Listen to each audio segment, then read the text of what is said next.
The Caps lose 2-1 against the Philadelphia Flyers, and I'm starting to say that way too much recently. The Caps lose part, not the Philadelphia Flyers part. This is the first time we've seen them this year. But look out, folks, the Caps are putting together a streak. Just not the kind of streak that you were hoping for. But before we get into the game, take a minute, go down there, click that like button for me, and if you haven't already, go ahead and subscribe to the channel. We got 71 more games to cover after this one.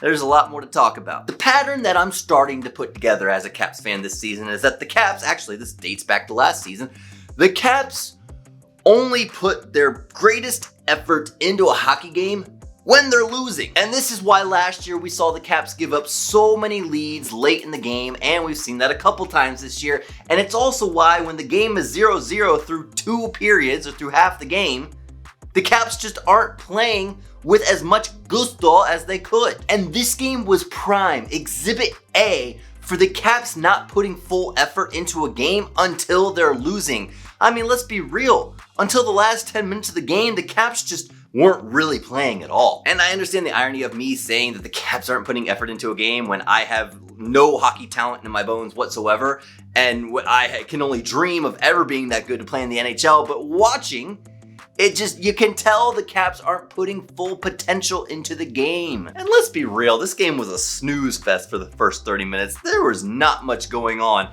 outside of the Flyers putting a couple good chances on Vanacek, and the Caps just kind of skating around in circles wondering what's happening. And then the Caps go into the third period down 2-0, and you're thinking to yourself, well, they haven't stepped up to the plate at this point, pardon the baseball reference in a hockey video, then they're not going to put any effort into coming back and winning this game. But no, that's when the Caps start putting majority of their effort into a game. Loved seeing the line juggle at the beginning of the third period. I love seeing the coaching staff see that it's not working and say we have to do something now to mix it up and try and kickstart this team. Sprong jumps up to the top line with Ovechkin and Kuznetsov. Loved seeing that. I loved that trio. Sprong was on it in this third period. Plenty of chances. Ovechkin, plenty of chances. That trio worked really well. I'd like to see that more often from now on. And Laviolette throws the rookies on a line together. McMichael, LaPierre, and Leeson. And guess what?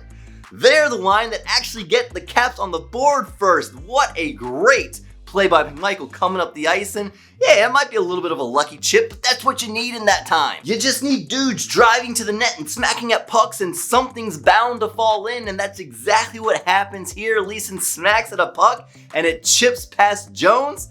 He gets his second of the season. And when that goal goes in, I'm thinking to myself, when do they start broadcasting the Hershey Bears games on NBC Sports Washington? In a time when this Caps team is so banged up due to injury and chemistry is completely off, let's be real, this was the first game where I started realizing that chemistry was a big issue with a lot of guys playing together who don't normally play together. In those times, that's when you want these young rookies stepping up and making an impact. 4 rookies getting their first NHL goal this season so far, and that's only through 11 games. When so many guys are out of the lineup and we have so many young guns who are willing to step up and commit to making an impact on this team, give them all the time they want. Forget strategy, forget experience. If these guys are going to come up and make an impact for the team every single game, let them all play. I don't care. We could have the whole Hershey Bears roster play. I wouldn't care. And yeah, I'm speaking in hyperbole, but you get my point. Bring them up. Let them play. You might save a buck or two if you do that, by the way. Despite being outshot 12-6 and 14-11 in the first 2 periods, the Caps were actually able to finish this game tied 32-32 in shots. Shots favored the Caps 15-6 in the third period. And remember, at that point, that's when the Caps were down 2-0. Lines get juggled around, some spark gets lit on the bench, the Hershey Bears score, and then the Caps kicked it into overdrive. And luckily enough for the Philadelphia Flyers, they had Jones, who was able to step up and make some big saves when he was needed. Let's be real, some of those saves were really good when the Caps finally turned on the heat. But the point I'm trying to make here is that of the 15 shots the Caps had in the third period, 13 of them came with 10 minutes or less in the game. And yes, some of that has to do with there being a power play in that span of time, but 13 shots out of 32 in the entire game came with 10 minutes or less in the game, and you were losing.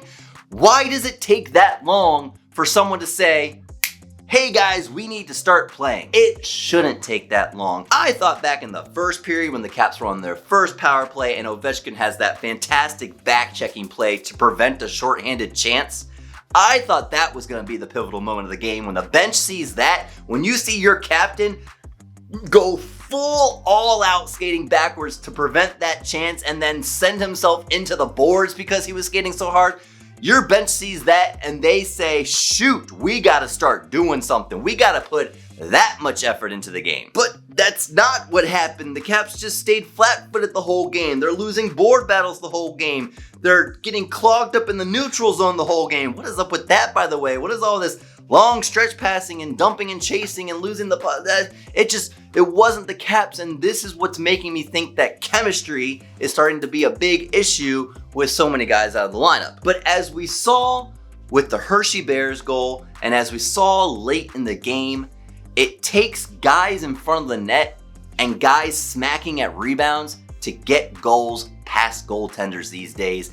These Caps, for whatever reason, are trying to make nice, cute little plays in the offensive zone to get the beautiful goal, but that's not gonna cut it right now. Those pretty goals are so fun to watch when you have all of your top guys clicking and all of your lines working and chemistry is perfect and on point. But right now, I just want to see dudes stacked in front of the goaltender, shots from the point getting through, and rebounds getting smacked in. More of that, what we saw in the last 10 minutes of this game, and the Caps are gonna start winning a lot more games. And if you're like me, and I like to think that you're all like me and that we're all Caps fans, and if you're not a Caps fan and you're watching this, are you lost? What are you doing here?